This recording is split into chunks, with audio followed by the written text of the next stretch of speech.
হ্যাঁ ভাই, আল্লাহ যদি আমাকে নিয়ে যায়, আমার বাচ্চাটার দিকে একটু খেয়াল রেখে। শহীদ ওসমান হাদি, যার হত্যার শোক এখনও পুরো দেশে অনুভূত হচ্ছে, তার অবদান ও সাহসিকতা মানুষের মনে চিরস্থায়ী ছাপ রেখেছে। এবার ভারতের পশ্চিমবঙ্গের বনগাঁ সীমান্ত এলাকা থেকে ইনকিলাব মঞ্চের আহ্বায়ক ওসমান হাদিকে হত্যার প্রধান আসামি ফয়সাল করিম মাসুদ সহ দুজনকে গ্রেপ্তার করেছে ভারতীয় পুলিশ। ইনকিলাব মঞ্চের মুখপাত্র শরীফ ওসমান হাদিকে হত্যার ঘটনায় প্রধান অভিযুক্ত ফয়সাল করিম মাসুদ আদালতে দায় স্বীকার করেছেন। ইনকিলাব মঞ্চের মুখপাত্র শরীফ ওসমান হাদি হত্যা মামলায় গ্রেপ্তার মোহাম্মদ ফয়সাল আদালতে নিজেদের দোষ স্বীকার করে জবানবন্দি দিয়েছেন। ইনকিলাব মঞ্চের মুখপাত্র শরীফ ওসমান বিন হাদিকে গুলি করার ঘটনায় সন্দেহভাজন ফয়সাল করিম মাসুদের মৃত্যুদণ্ডের আদেশ দেয় খুশি জুলাই গণ অভ্যুত্থানের স্বজন হারানো পরিবারের সদস্যরা। রায় কার্যকরের দাবি জানান তারা। হাদি ভাই আমাদেরকে শিখিয়ে গেছেন কিভাবে সত্যের পক্ষে দাঁড়াতে হয়, কিভাবে ইনসাফের জন্য দাঁড়াতে হয়। ইনসাফের উপর ভিত্তি করে আজ এখানে সারা বাংলার মানুষ দাঁড়িয়েছে। বাংলাদেশের 8টি বিভাগীয় অঞ্চলে প্রত্যেকে দাঁড়িয়ে গেছে হাদি ভাইয়ের বিচারের জন্য, এবং হাদি ভাইয়ের বিচার না নেওয়া পর্যন্ত, হাদি ভাইয়ের বিচার না হওয়া পর্যন্ত আমরা রাজপথ ইনশাল্লাহ ছাড়ব না। বিএনপি সরকার ক্ষমতায় আসার মাত্র 1 মাসের মধ্যেই ভারতে গ্রেফতার হলেন ওসমান হাদি হত্যার প্রধান আসামি ফয়সাল করিম মাসুদ। এ সময় তার সহযোগী আলমগীর হোসেনকেও গ্রেপ্তার করা হয়েছে। তবে এটা বলা যায় যে বিএনপি সরকার 2026 সালের শুরুতে ক্ষমতায় আসার পর ভারতকে চাপ দেয় যে হাদি হত্যার অভিযুক্তরা ভারতে আশ্রয় নিয়েছে এবং তাদের দ্রুত গ্রেফতার করতে হবে। এর ফলে কলকাতা পুলিশ এতদিন ঢিলে ঢালা থাকলেও সরকারের চাপের ফলে আরো বেশি তৎপর হয় এবং এই গ্রেফতার সম্ভব হয়। দর্শক, এই মুহূর্তে পাওয়া সবচেয়ে বড় ব্রেকিং নিউজ, ওসমান হাদির হত্যাকারীকে ভারতে গোয়েন্দা বাহিনী গ্রেফতার করেছে। এবং আমরা কিন্তু সকলে জানি 5 আগস্টের পরে এই ওসমান হাদি চাঁদাবাজ এবং লুটপাট এবং সন্ত্রাসের বিরুদ্ধে কথা বলতো, এবং তার কারণে কিন্তু এই ওসমান হাদিকে হত্যা করেছে। এবং ইতিমধ্যে কিন্তু ওসমান হাদির হত্যাকারীকে ভারতের পুলিশ গ্রেপ্তার করেছে এবং তাকে রিমান্ডে নেবার পরে চালচলনভাবে কিছু তথ্য বেরিয়ে আসলো, যা আপনারা এই ভিডিওটার মাধ্যমে বুঝতে পারবেন। তো দর্শক, এতক্ষণ দেখছেন ভিডিও শুরুতে শিরোনামের মাধ্যমে কিছু অংশ, এখন দেখবেন পুরো ভিডিও জুড়ে। তার আগে সবার কাছে একটা অনুরোধ করবো, যারা আমার চ্যানেল নতুন আসছেন অবশ্যই চ্যানেলটি সাবস্ক্রাইব করে দিবেন, পাশে থাকা বেল আইকনটি অল ক্লিক করে বাজিয়ে দিবেন। তো দর্শক, চলেন একটা লাইক দিয়ে সম্পূর্ণ ভিডিওটা ধৈর্য সহকারে দেখতে থাকুন। বাংলাদেশের রাজনৈতিক অঙ্গনে ঘটে যাওয়া অন্যতম আলোচিত এবং চাঞ্চল্যকর হত্যাকাণ্ড ইনকিলাব মঞ্চের সাবেক মুখপাত্র শরীফ ওসমান হাদি খুনের ঘটনায় এবার এলো সবচেয়ে বড় ব্রেকিং নিউজ। যে খুনিদের হন্য হয়ে খুঁজছিল বাংলাদেশের আইনশৃঙ্খলা রক্ষাকারী বাহিনী, যারা দেশ জুড়ে এক ত্রাসের রাজত্ব কায়েম করে রাতারাতি হাওয়া হয়ে গিয়েছিল, শেষমেশ তাদের শেষ রক্ষা হলো না। তবে বাংলাদেশে নয়, এই দুর্ধর্ষ খুনিরা ধরা পড়েছে পার্শ্ববর্তী দেশ ভারতে। ভারতের পশ্চিমবঙ্গ প্রদেশের পুলিশের বিশেষ শাখা বা স্পেশাল টাস্ক ফোর্স STF অত্যন্ত শ্বাসরুদ্ধকর এক অভিযানের মাধ্যমে গ্রেফতার করেছে শহীদ ওসমান বিন হাদি হত্যা মামলার প্রধান আসামি ফয়সাল করিম মাসুদ এবং তার অন্যতম সহযোগী আলমগীর হোসেনকে। ভারতীয় সংবাদ মাধ্যম ANI এবং পশ্চিমবঙ্গ পুলিশের বরাত দিয়ে এই খবরটি যখন সামনে আসে, তখন গোটা দেশেই রীতিমতো তোলপাড় শুরু হয়ে গেছে। সামাজিক যোগাযোগ মাধ্যমেও চলছে খুশির বন্যা।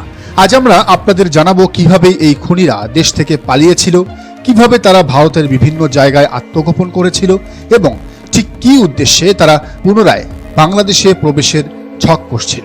পুরো বিষয়টি সিনেমার গল্পকেও হার মানায়। আপনারা জানেন, ইনকিলাব মঞ্চের সাবেক মুখপাত্র শরীফ ওসমান বিন হাদিকে অত্যন্ত নির্মমভাবে খুন করা হয়, যা দেশের রাজনীতিতে গভীর শোক এবং ক্ষোভের জন্ম নিয়েছিল।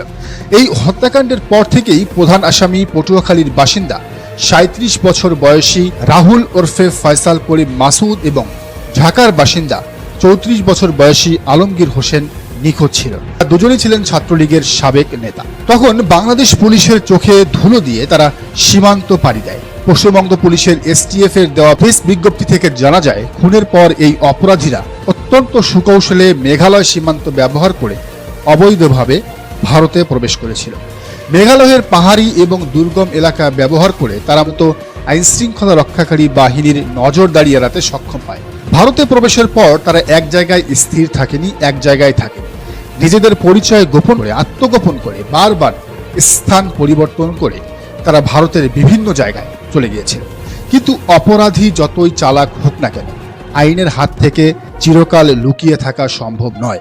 এসটিএফ এর কাছে একটি অত্যন্ত গোপন এবং বিশ্বাসযোগ্য তথ্য আসে যে বাংলাদেশে চাঁদাবাজি ও খুনের মতো গুরুতর অপরাধ সংঘটিত করে দুই পলাতক আসামি সীমান্ত এলাকায় অবস্থান করছে। তারা খবর পায় এই দুই খুনি পশ্চিমবঙ্গের বনগাঁ বা বনগাঁও সীমান্ত এলাকায় জড়ো হয়েছে। কিন্তু কেন তারা বনগাঁ এলো? এখানেই লুকিয়ে আছে তাদের নতুন এক ভয়ানক ষড়যন্ত্র। পুলিশের প্রাথমিক জিজ্ঞাসাবাদে বেরিয়ে এসেছে এক চাঞ্চল্যকর তথ্য। ভারতের বিভিন্ন জায়গায় লুকিয়ে থাকার পর তারা মূলত সুযোগ বুঝে পুনরায় বাংলাদেশে প্রবেশের জন্য এই বনগাঁও সীমান্তকে বেছে নিয়েছিল। হয়তো তাদের পরিকল্পনা ছিল বাংলাদেশে ফিরে এসে নতুন কোনো রাজনৈতিক অস্থিরতা তৈরি করা অথবা পুরনো কোনো আক্রোশ মেটানো। কিন্তু 7 এবং 8 মার্চের মধ্যবর্তী রাতে অর্থাৎ শনিবার দিবাগত মধ্যরাতে এসটিএফ এর চৌকস দল যখন বনগাঁও এলাকায় সরাসরি অভিযান চালায় তখন এই দুই পলাতক আসামির আর পালানোর কোনো পথ খোলা ছিল না। একেবারে হাতে নাতে গ্রেফতার হয় ফয়সাল করিম মাসুদ এবং আলমগীর হোসেন। গ্রেফতারের পর রবিবার তাদের যখন ভারতের সংশ্লিষ্ট আদালতে হাজির করা হয় তখন তাদের বিরুদ্ধে অবৈধ অনুপ্রবেশ এবং অবস্থানের জন্য সুনির্দিষ্ট ধারায় মামলা দায়ের করা হয়। তার মানে তারা গ্রেফতারের অনেক পরেই আমরা জানতে পেলাম। আদালত তাদের পুরো ঘটনাটি বিস্তারিত তদন্তের জন্য পুলিশি হেফাজতে পাঠানোর নির্দেশ দিয়েছেন। এখন প্রশ্ন হচ্ছে এরপরে কি হবে?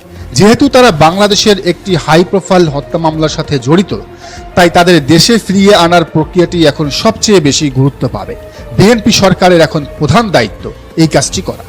বাংলাদেশ সরকারকে এখন দ্রুততম সময়ের মধ্যে ভারতের সাথে কূটনৈতিক এবং আইনি যোগাযোগ স্থাপন করে এই খুনিদের দেশে ফিরিয়ে আনার ব্যবস্থা করতে হবে। শরীফ ওসমান বিন হাদির পরিবার এবং তার রাজনৈতিক সহযোদ্ধারা দীর্ঘদিন ধরে যে ন্যায় বিচারের অপেক্ষায় আছেন, এই গ্রেফতারের মধ্য দিয়ে সেই বিচারের পথ অবশেষে উন্মুক্ত হলে বলে আশা করা যায়। এই খুনিদের দেশে এনে কঠোর জিজ্ঞাসাবাদের মাধ্যমে বের করতে হবে ওসমান হাদি হত্যাকাণ্ডের পেছনে আর কারা কারা জড়িত ছিল, এর মাস্টার মাইন্ড এবং ভারতে পালিয়ে যাওয়ার ক্ষেত্রে তাদের কারা আর্থিকভাবে রাজনৈতিকভাবে সহযোগিতা করেছিল।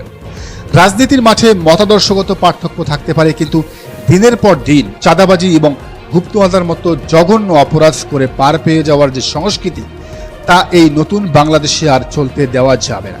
ফয়সাল করিম মাসুদ এবং আলমগীর হোসেনের এই পরিণতি দেশের অন্যান্য অপরাধীদের জন্য একটি কড়া সতর্কবার্তা যে সীমান্ত পার হয়ে গেলেই অপরাধের থেকে দায় মুক্তি পাওয়া যায় না। বাংলাদেশের রাজনৈতিক অঙ্গনে ঘটে যাওয়া অন্যতম আলোচিত এবং চাঞ্চল্যকর হত্যাকাণ্ড ইনকিলাব মঞ্চের সাবেক মুখপাত্র শরীফ ওসমান হাদি খুনের ঘটনায় এবার এলো সবচেয়ে বড় ব্রেকিং নিউজ।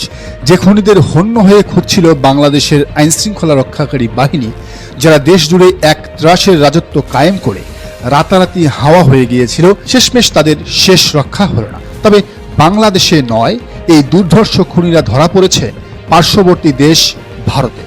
ভারতের পশ্চিমবঙ্গ প্রদেশের পুলিশের বিশেষ শাখা বা স্পেশাল টাস্ক ফোর্স এসটিএফ অত্যন্ত শ্বাসরুদ্ধকর এক অভিযানের মাধ্যমে গ্রেফতার করেছে শহীদ ওসমান বিন হাদি হত্যা মামলার প্রধান আসামি ফয়সাল করিম মাসুদ এবং তার অন্যতম সহযোগী আলমগীর হোসেনকে। ভারতীয় সংবাদ মাধ্যম ANI এবং পশ্চিমবঙ্গ পুলিশের বরাত দিয়ে এই খবরটি যখন সামনে আসে তখন গোটা দেশেই রীতিমতো তোলপাড় শুরু হয়ে গেছে। সামাজিক যোগাযোগ মাধ্যমেও চলছে খুশির বন্যা। আজ আমরা আপনাদের জানাবো কিভাবে এই খুনিরা দেশ থেকে পালিয়েছিল, কিভাবে তারা ভারতের বিভিন্ন জায়গায় আত্মগোপন করেছিল এবং ঠিক কী উদ্দেশ্যে তারা পুনরায় বাংলাদেশে প্রবেশের ছক কষছিল। পুরো বিষয়টি সিনেমার গল্পকেও হার মানায়। আপনারা জানেন, ইনকিলাব মঞ্চের সাবেক মুখপাত্র শরীফ ওসমান বিন হাদিকে অত্যন্ত নির্মমভাবে খুন করা হয়, যা দেশের রাজনীতিতে গভীর শোক এবং ক্ষোভের জন্ম নিয়েছিল। এই হত্যাকাণ্ডের পর থেকেই প্রধান আসামি পটুয়াখালীর বাসিন্দা 37 বছর বয়সী রাহুল ওরফে ফয়সাল করিম মাসুদ এবং ঢাকার বাসিন্দা 34 বছর বয়সী আলমগীর হোসেন নিখোঁজ ছিল। দুজনেই ছিলেন ছাত্রলীগের সাবেক নেতা। তখন বাংলাদেশ পুলিশের চোখে ধুলো দিয়ে তারা সীমান্ত পাড়ি দেয়। পশ্চিমবঙ্গ পুলিশের STF এর দেওয়া প্রেস বিজ্ঞপ্তি থেকে জানা যায়, খুনের পর এই অপরাধীরা অত্যন্ত সুকৌশলে মেঘালয় সীমান্ত ব্যবহার করে অবৈধভাবে ভারতে প্রবেশ করেছিল। মেঘালয়ের পাহাড়ি এবং দুর্গম এলাকা ব্যবহার করে তারা মতো আইনশৃঙ্খলা রক্ষাকারী বাহিনীর নজরদারি এড়াতে সক্ষম হয়। ভারতে প্রবেশের পর তারা এক জায়গায় স্থির থাকেনি, এক জায়গায় থাকে নিজেদের পরিচয় গোপন